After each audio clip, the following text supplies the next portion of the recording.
Olá, pessoal.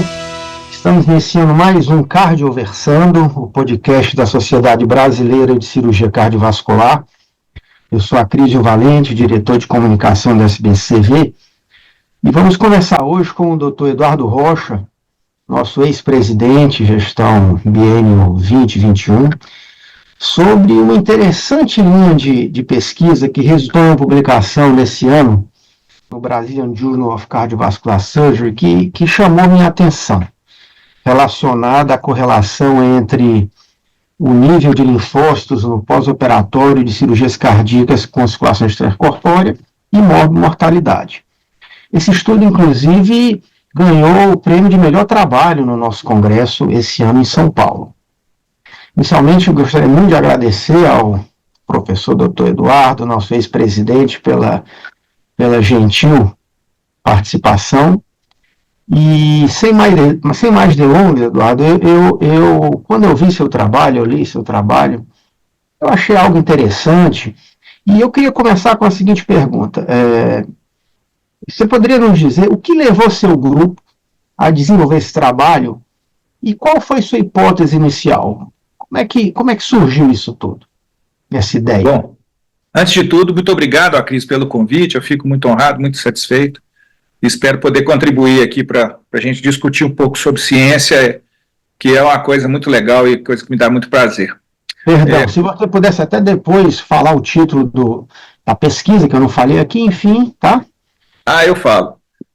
A gente é a Associação da Mortalidade e Linfócitos e Neutrófilos em pacientes submetidos à cirurgia cardiovascular com circulação extracorpórea, um hospital de rede pública da rede de Belo Horizonte. A gente, na realidade, eu sou professor na Faculdade de Ciências Médicas e eu lido com alunos de iniciação científica. E uma aluna me procurou para a gente formular um trabalho e eu tinha uma impressão pessoal que os doentes gordos de IMC alto, eles sofriam mais na cirurgia cardíaca, mas os magros com IMC baixo morriam mais. Então eu tinha essa ideia que eu falei, olha, quem sabe a gente não levanta um banco de dados e faz essa avaliação. E pensando nesse banco de dados, eu levantei, acho que 39, eu sugeri para a gente ter 39 variáveis, para a gente levantar valor de creatinina pré, pós-operatório, tempo de SEC, tempo de pinçamento, se teve infecção, tempo de intubação, e a gente pegou essas 39 variantes e fomos fazendo uma avaliação, tentando comparar o desfecho com mortalidade. Inclusive, nós pegamos a questão do IMC, nós dividimos em quartis e tentamos ver do paradoxo da obesidade, né? Que existe algum trabalho falando disso, que há um paradoxo da obesidade, os doentes com 50 quilos ou menos são os que têm maior mortalidade na cirurgia cardíaca, mulheres com 50 quilos ou menos. E eu queria ver se existia essa relação, uma vez que eu nunca tinha lido na literatura uma relação com a obesidade e talvez um fator protetor. Essa foi a ideia do trabalho, era para ser um trabalho muito simples. Peguei duas alunas de iniciação científica na época, e a Maria Paula e a Isabela Vitória, e nós fizemos um levantamento de um ano, da mortalidade de um ano no serviço. E nesse primeiro estudo, para minha surpresa, nós encontramos algumas variáveis que tinham relação com desfechos ruins, aumento de permanência, morbidade e mortalidade. Eles eram o Euroscore 2, o valor de creatinina prévio, o valor de creatinina na entrada da UTI e na alta, pacientes que foram reintubados, que tiveram infecção cirúrgica, e tiveram pacientes que tiveram de retornar à SEC depois da saída da SEC na cirurgia, e pacientes que tinham linfocitose na UTI. Isso me surgiu assim como uma coisa meio eureka, se falou, uai, que coisa estranha, a gente vai achar relação com linfócito? Será que tem uma relação com o processo inflamatório do doente no pós-operatório? E aí nós fizemos esse primeiro trabalho, que foi apresentado no Congresso Acadêmico, lá em Porto Alegre, no 48º Congresso, se eu não estou enganado. E a Isabela apresentou o trabalho e foi premiada com o segundo melhor tema livre acadêmico. Com essa descoberta, eu fiquei com a ideia de levantar mais anos para tentar validar esse dado da linfocitose no pós-operatório. E aí que levou o trabalho da minha outra aluna de iniciação científica do ano seguinte, a Renata Café, e a Paula, que a gente fez um levantamento estendendo a amostra.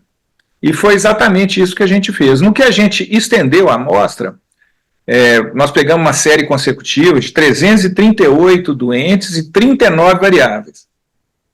Fizemos o protocolo bonitinho, levamos para a CONEP, tivemos aprovação e, no final das contas, a gente percebeu o seguinte, que a elevação do percentual total de linfócitos no pós-operatório imediato, na hora que ele entra na UTI, ele tem uma relação direta com o uso de amina de morbidade e mortalidade. E isso foi muito interessante, porque a gente conseguiu determinar um ponto de corte. Então, assim, no pós-operatório, os doentes que evoluem para maior chance de óbito são quando eles chegam com 2.175 linfócitos no CTI. E é uma coisa engraçada que a gente tentou ver se isso era um dado pré-operatório, e não era pré-operatório. Então, nós saímos para tentar formular de documentar o dado, e agora a gente precisa formular uma hipótese para isso ser verdade. Eu acho que nós temos ainda um caminho para fazer nessa linha de pesquisa, que é estender para mais de um centro, que eu acho que seria fantástico se a gente juntasse nossos dados com dados de outros hospitais, que aí a gente consegue validar que não é uma coisa só local, isso é um processo fisiológico, fisiopatológico, que a gente tem que compreender melhor. E entender exatamente quais marcadores inflamatórios que se elevam, que a gente não conseguiu determinar esses marcadores, a gente só viu o linfócito. A gente pode imaginar que seja um processo inflamatório, né? Pode ser uma ativação do sistema celular, né? Ativação do sistema de complemento, se é citocina, se é presença de radicais livres ou se é óxido nítrico, a gente não sabe exatamente. Mas a gente sabe que esses pacientes que chegam no CTI com linfócito alto, eles têm mais inflamação e ele parece que tem liberação de cininas e comprometimento das funções hemodinâmicas, ou seja, ele tem hipotensão e vasodilatação.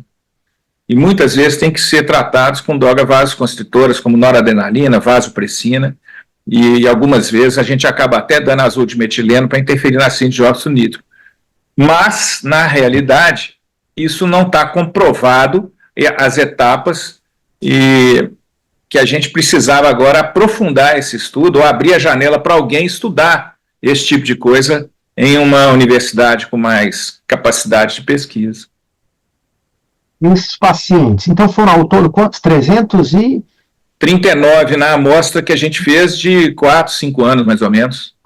Todos submetidos à cirurgia com circulação extracorpórea, né? Isso. As mais variadas, coronária, válvula... coronária e válvula só, porque lá a gente não opera criança, então são coronárias, válvulas e doenças de aorta. Eduardo, uma pergunta. Esses pacientes, eles eram...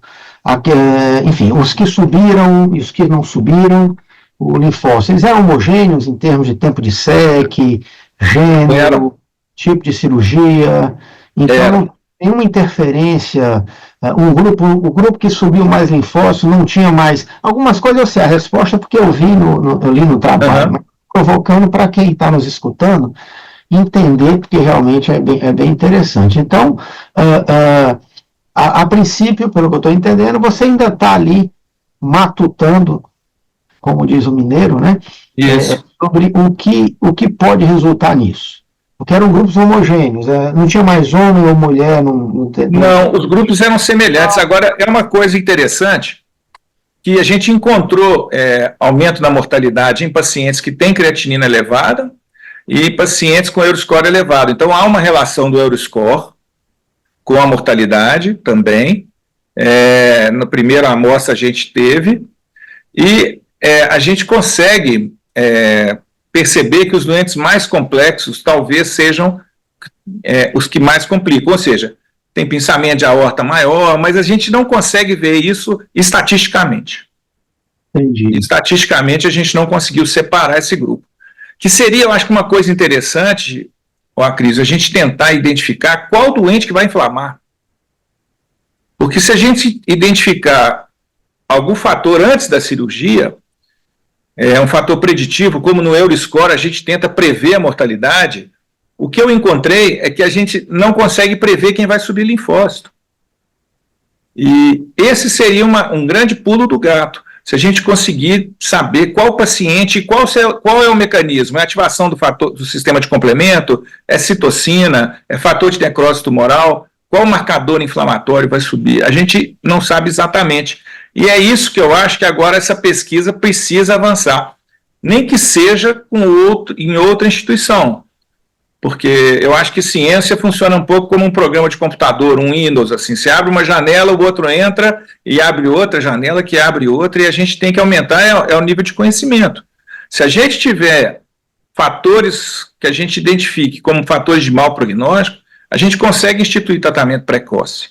Será que vale a pena usar corticoide previamente nesses doentes com maior fator de risco? Não sei. Será que seria... rotina sobre isso? Você tem usado corticoide nos pacientes? Não. Consegue? Não. Antigamente a gente usava corticoide e manitol para todos, né? Hoje em dia não. Esses doentes, então, não tiveram corticoide na situação extracorpórea? No Prime, não. Não Prime, não. Mas é muito curioso. Eu acho que é uma descoberta que a gente atirou na obesidade e acertou nos linfócitos. A gente tentou fazer um banco de dados para tentar ver o fator protetor ou de risco com a obesidade ou a magreza, né, vamos dizer assim, de uma maneira mais simplória, e a gente, na realidade, acabou encontrando que o linfócito ele marca a inflamação ali de alguma forma e marca o prognóstico, que eu acho que é uma grande descoberta, apesar de ser um exame simples, barato e que todo doente submete-se no pós-operatório imediato à coleta de um hemograma, né? Essa correlação entre linfocitose e aumento da mortalidade foi encontrada em obesos e não obesos? Independente do índice de massa corporal. O índice de massa corporal não interferiu. O trabalho inicial, no primeiro estudo que a gente levantou essa hipótese da obesidade, a gente entrou no CONEP pedindo autorização no CEP para uma coleta de banco de dados, só que a gente atirou na obesidade e a gente, na realidade, acertou os linfócitos como sendo um grande marcador, que a gente testou todos e levou para fazer testes estatísticos em todas as 39 variáveis. E o que a gente encontrou de surpresa, na realidade, foi a presença de linfócitos, porque os outros dados a gente já imaginava, né? Deixa eu pegar aqui com você, eu consigo mostrar os dados que foram positivos. O Euroscore acima de 6, creatinina prévia acima de 1,2, creatinina acima de 1,2 na UTI e na alta acima de 2,2. Então, nesses pacientes com esses dados pré-operatórios e pós-operatórios, a gente encontrou também relação com mortalidade. Só que isso a gente já espera, que um doente de Euroscore alto complique mais, morra mais, né? Mas no paciente com linfócito alto, isso a gente achou que é um dado novo, original, e talvez isso careça da compreensão ainda do mecanismo fisiopatológico. Chegou a ver se tem alguma coisa na literatura abordando isso, Eduardo? Existem alguns trabalhos, tem um trabalho inclusive do Lucchesi aqui, que publicou há uns tempos atrás, que o Lucchesi pegou a relação de linfócito neutrófilo. Então, ele identificou que a relação de linfócito e neutrófilo é um marcador de mau prognóstico. Ele apresentou isso no congresso em Goiânia, junto com uma aluna nossa, que também nós estudamos basicamente a mesma coisa. Uma aluna nossa que acabou, hoje ela é anestesista, que ela foi fazer o trabalho de iniciação científica dela e a gente já encontrou isso, mas não me chamou muita atenção na época, porque eu não olhei especificamente para esse dado quando a gente estava fazendo análise estatística. Com o trabalho da Larissa, essa primeira aluna lá em que a gente apresentou no Congresso em Goiânia, eu não lembro quando foi, mas já deve ter perto de 10 anos, né? Tinha a relação de linfócito neutrófilo, que já tinha descrito na literatura, mas o linfócito puro não tem. E é um exame que a gente faz, rotina. Eu acho que essa é uma grande sacada. Chega na UTI, colhe os exames de sangue, colhe um hemograma e olha o linfócito. Se o linfócito estiver acima de 2,100, eu acho que vale ficar atento. Eu acho que é essa a mensagem do trabalho, porque esse doente possivelmente vai inflamar mais. E de todas as complicações que esse grupo de pacientes com linfocitose pós-operatória desenvolveu, alguma se destacou, infecção, ou vasoplegia, ou foram as mais diversas de forma equilibrada? Não, eles normalmente com vasoplegia e choque. Choque vasoplégico. Mas, assim, obviamente, os doentes com choque vasoplégico evoluem mais para infecção, e aí mistura com sepse, né? Que a gente não sabe se a vasoplegia originalmente é da sepse, se ela se mantém com uma... Ela inicia com um fator baseado em sininas, e se ela se mantém com a sepse, prolonga e evolui mal. Mas a gente sabe o seguinte, a minha impressão é que estão nos fatores pré-calicreína. Que muitas vezes a gente observou também no COVID, que são os fatores pré-calicreína, que são aquele momento da inflamação, onde a cascata da inflamação e da coagulação, elas andam quase juntas.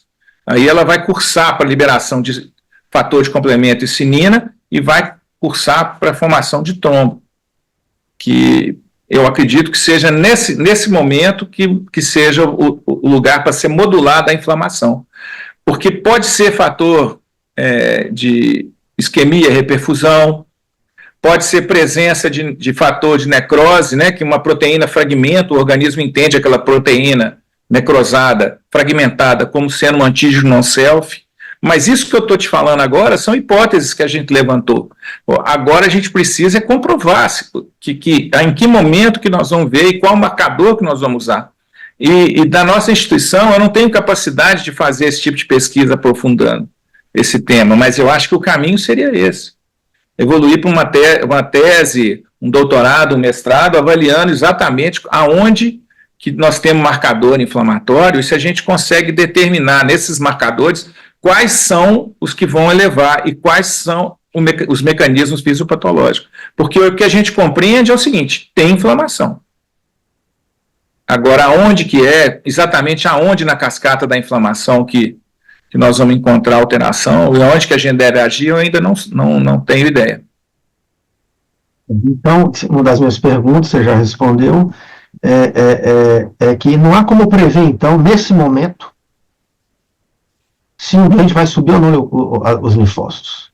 No pré-operatório e no PER a gente não consegue. Agora, saindo de SEC, a gente já começa a ver, é aquele doente que você vai sair de SEC e acaba usando mais noradrenalina, vai usando mais amina no pós-operatório, aí ele chega já no CTI inflamado. Agora, o que determinou ele a fazer essa inflamação é que a gente não sabe, Cris.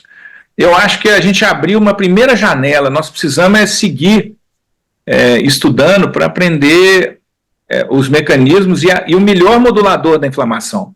Porque a inflamação ela é importante para o paciente. Todo paciente em pós-operatório de cirurgia cardíaca ele está inflamado. A questão é a perda da modulação da inflamação, que vira uma tempestade inflamatória a ponto de chocar o doente com a quantidade de sinina, e principalmente interleucina 6, que leva a hipotensão, vasodilatação gravíssimos. Né? Então, eu acho que se hoje eu tivesse a oportunidade, eu ia estar estudando isso. Dentre tantos pacientes, né, você teve alguns com longos períodos de SEC que não fizeram linfocitose e outros que tiveram um período de SEC e fizeram linfocitose? Sim, sim. Não há uma relação direta. Então, não há o tempo de SEC, o clampeamento não tem. O clampeamento, o tempo de SEC não influenciou nesse resultado. Agora, por que eu também não consigo compreender? A gente olhando nesse momento, parece que é um jogo de dados, né? Meio na sorte. Quem vai inflamar, quem não vai. A experiência com esse estudo vai mudar alguma coisa na sua rotina hoje? Eu fico atento ao hemograma no primeiro momento, lá, coisa que eu não ficava. Eu olhava a série vermelha, só para ver se o doente estava anêmico ou não, e ia falar, não, o doente sobe leucócito mesmo, porque é descrito a leucocitose no pós-operatório imediato, né? Sabe, né? Mas eu acho que agora a gente tem mais ou menos um sarrafo, que é 2,100. Paciente que faz linfocitose acima de 2,100, acho que a gente tem que ficar atento, que esse cara é um cara que pode inflamar de maneira importante, grave, né? Interessante. Interessante. E seu grupo já está planejando um segundo passo?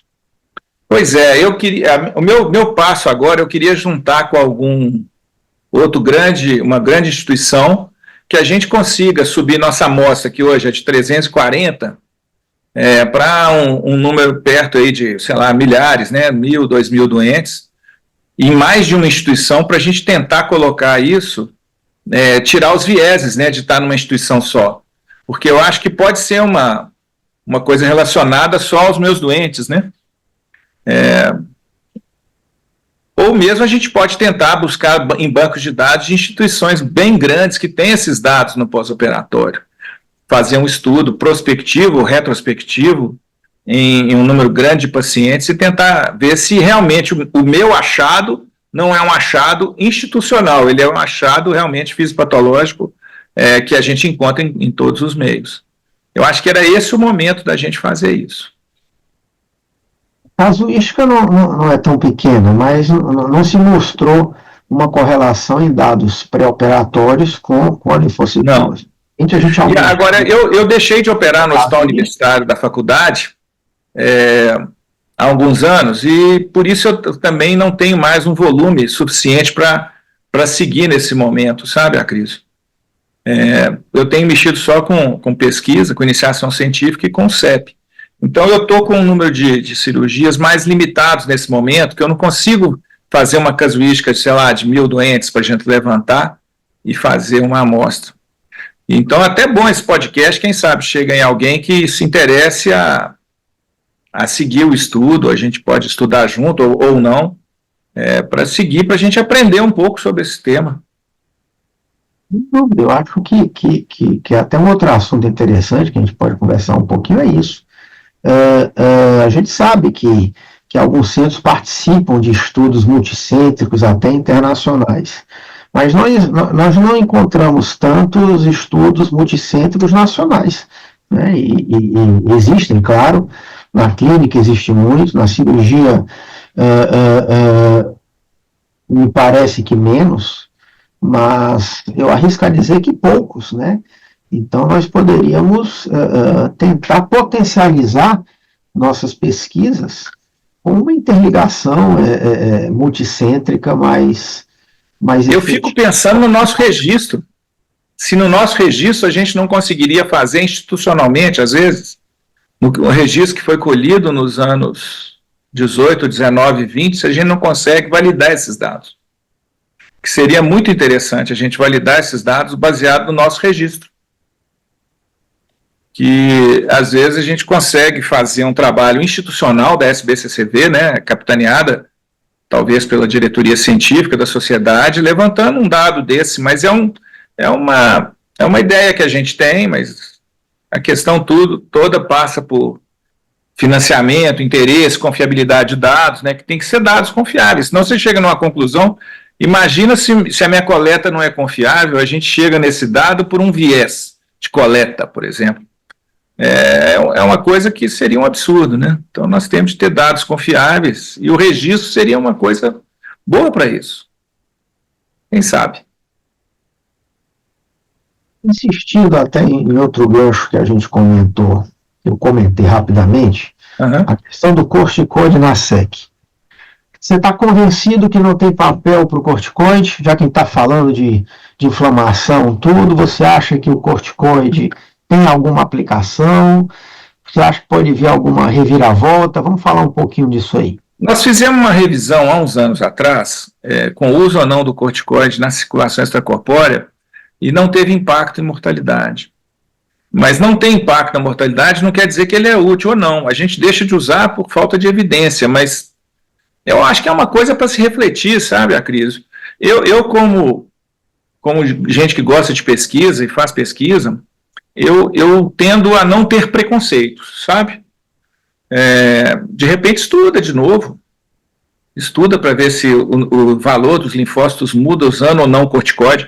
Eu acho que eu abri uma porta para uma linha de pesquisa. Talvez eu não tenha estrutura de pesquisa suficiente para avançar, igual, por exemplo, eu fui de uma linha de pesquisa do Renato Assad, quando eu fiz meu doutorado no INCOR, e acho que até você também foi da mesma linha de pesquisa do Renato, né? Das bandagens pulmonares, que teve assim 10, 15 trabalhos, cada um olhando uma característica hemodinâmica, histológica, presença de neoangiogênese, a apoptose que eu estudei. Então a gente tinha, estudando mais ou menos a mesma amostra, uma série enorme de trabalhos, cada um estudando uma nuance. Eu acho que talvez essa questão do linfócito seja estudar a inflamação, não simplesmente o linfócito. O linfócito, às vezes, é a manifestação de uma inflamação. É a gente tentar estudar a inflamação. Eu acho que se a gente conseguir tratar a inflamação, nós vamos dar um grande passo para a humanidade. Eu não sei se eu estou divagando demais, mas eu imagino que, por exemplo, o impacto do Covid maior foi a inflamação. Os doentes que morriam de Covid, a maioria deles morria sem Covid. Eles morriam porque eles faziam uma tempestade inflamatória tão grande, com liberação de fator de complemento, de interleucina, principalmente interleucina 6, que esses doentes faziam uma vasoplegia grave, tinham de usar doses de noradrenalina altíssimas, além dos problemas ventilatórios. Depois eles melhoravam da infecção do Covid propriamente dito, e eles estavam cheios de complicação baseado nos problemas do tratamento da inflamação.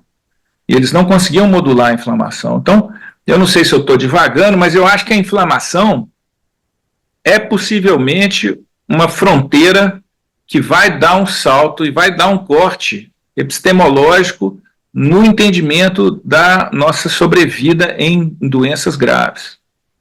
Que eu acho que a inflamação, a hora que a gente conseguir modular a inflamação, a humanidade vai dar um salto na sobrevivência, na segurança do tratamento dos pacientes graves, sabe?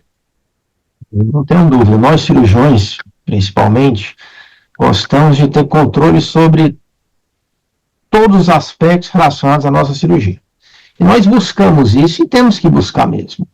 Mas o que nos faz, um dos aspectos talvez mais importante, que nos deixa, enfim, aquela sensação de falta de controle total, é a imprevisibilidade da inflamação, né? A gente sabe que a SEC mais prolongada, os doentes em geral inflamam mais, mas em contrapartida alguns vão muito bem e outros até com um tempo menos longo inflamam, né?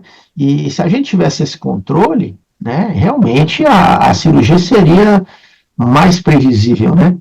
Não tenho dúvida que isso nos incomoda. Bomba rolete, bomba centrífuga, na sua experiência, ainda cabe essa discussão? Eu acho que hoje em dia, não.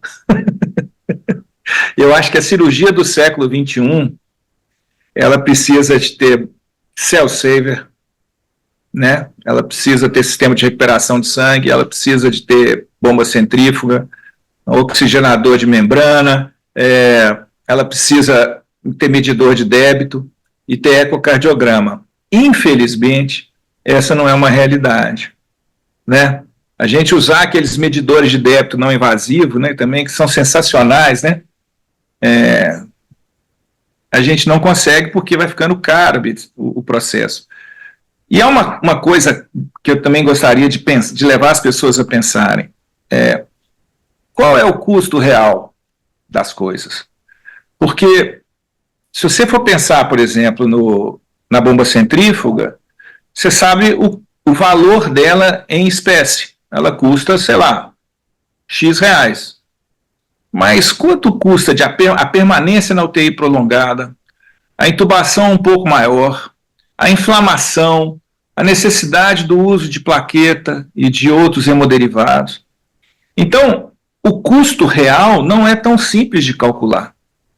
A gente consegue calcular o valor do material quando se compra e emite uma nota fiscal, mas a gente não consegue compreender exatamente qual é o valor ou o custo real. Se você usar Cell Saver e usar Biobomba, quanto que você vai economizar? Se você economizar uma diária de UTI, possivelmente você está economizando 3, 4 mil reais a preço de 2024, que é o valor de uma diária de UTI. Se você pensar no valor desses equipamentos, eles não dão 2 mil, 3 mil. Então, talvez seja economicamente viável usá-los. E é uma coisa difícil fazer conta em medicina. Que a gente sabe quanto custa usar, a gente não sabe quanto custa não usar. Que a gente não sabe quanto custa não usar as coisas de desenvolvimento tecnológico adequado. Mas insistindo na provocação sobre rolete e bomba centrífuga, porque a lógica diz que a bomba centrífuga é menos lesiva aos alimentos no caso do sangue, mas saíram vários trabalhos que não mostraram que isso nos resultados. Qual é a sua não é nem impressão, como que você se comporta nisso? Nesse trabalho, por exemplo, todos usaram rolete. Não teve bomba centrífuga? Não, esses pacientes eram pacientes do SUS, com muita limitação de material, dentro do hospital universitário de uma faculdade privada. Então, o central de custos lá sabia o custo de quanto custa o material, mas não sabe o custo de não usar. Hoje em dia, na rede privada, por exemplo, eu não trabalho sem Cell Saver, cardioplegia de bom nível, ou Deunido, ou Custodiol, e Biobomba e tudo certinho. Bomba centrífuga sempre. Perfeito. Muito bom. Muito bom. Eu acho que foi uma discussão super interessante, intrigante. Eu fiquei intrigado quando eu li esse trabalho, acho que foi um prêmio merecido e um start para que a gente continue pesquisando. Eu acho que vale uma discussão com o professor Lucchesi, que também estudou isso aí, né, o somatório de forças, e quem sabe não via SBCV a gente estende essa casuística com um estudo multicêntrico, né, Eduardo? Eu acho que seria genial. Eu só queria fazer uma correção. Esse trabalho, a Renata, a minha aluna de iniciação científica, ganhou o prêmio de melhor trabalho do Congresso, foi em Maceió, no ano passado, em 2023, não foi nesse ano em São Paulo, não. Passado, né? Tá. Ano passado. Perfeito. Mas, assim, é uma coisa muito curiosa. Eu, na minha vida de pesquisa científica, os meus melhores trabalhos são aqueles que eu não acerto o alvo que eu miro. É uma coisa engraçada, né? O meu primeiro trabalho, que ganhou o prêmio no Congresso Mundial lá no Canadá, em 2006, que foi meu mestrado, eu estava estudando cola biológica, e eu imaginava que a cola reforçasse a parede das artérias. E o trabalho foi tão bom porque eu descobri que não funciona.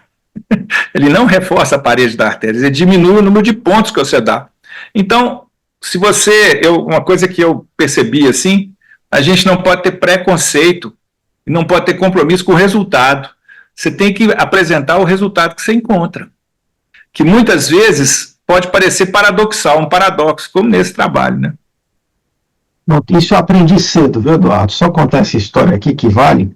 O saudoso Dr. Rejucá, que foi quem me inspirou a fazer cirurgia cardíaca, e eu fiz alguns trabalhinhos com ele na época de acadêmico.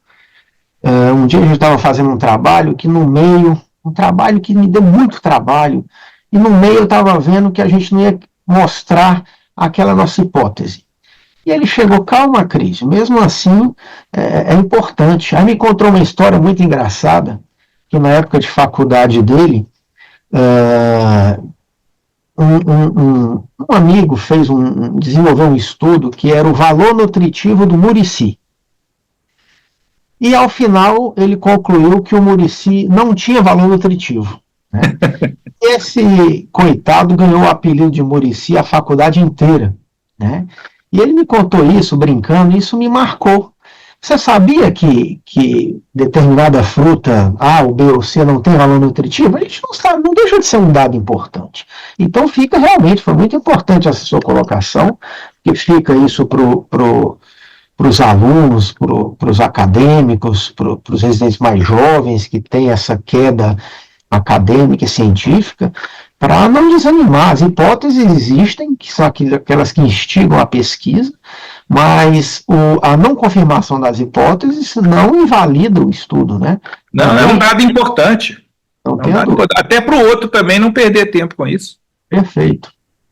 Perfeito. Muito bom, Eduardo, eu gostei muito. Se você tiver algo mais a acrescentar, por favor, fique à vontade. Mas eu achei muito interessante a nossa discussão. Se porventura alguém quiser enviar perguntas para a SBCV, em breve a gente vai viabilizar também esse canal para que possa haver essa integração maior. Acho que o intuito realmente é instigar, né? A gente não tem ainda a dimensão que esse podcast vai ter, mas o intuito é que a gente consiga fomentar essa integração.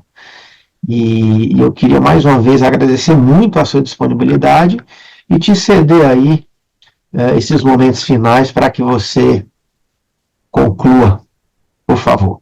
Não, eu só quero agradecer a oportunidade. A gente está virando médico velho, né? Então é uma hora da gente refletir e a gente olhar as coisas sem muito interesse. Eu não tenho interesse nenhum hoje em nada, a não ser de passar uma experiência positiva das coisas que a gente viveu e vive, né? Mas é muito legal fazer ciências, fazer ciência é muito bacana. Eu inicialmente não tinha esse interesse, essa vocação. Aconteceu na minha vida e foi muito bom, porque me abriu vários horizontes, e eu só tenho a agradecer, inclusive a sociedade que me abriu muito essas portas, convivendo com gente legal e de cabeça aberta e gente bem preparada. Eu só quero agradecer, viu, Cris? E nossa sociedade está muito bem representada com você, com Nina. Essa diretoria aí me dá muito orgulho. Um abraço, obrigado pelo convite. Que bom, nós aqui agradecemos, Eduardo. Muito obrigado de novo e até a próxima, hein? Abraço. Um grande abraço. Tchau, tchau.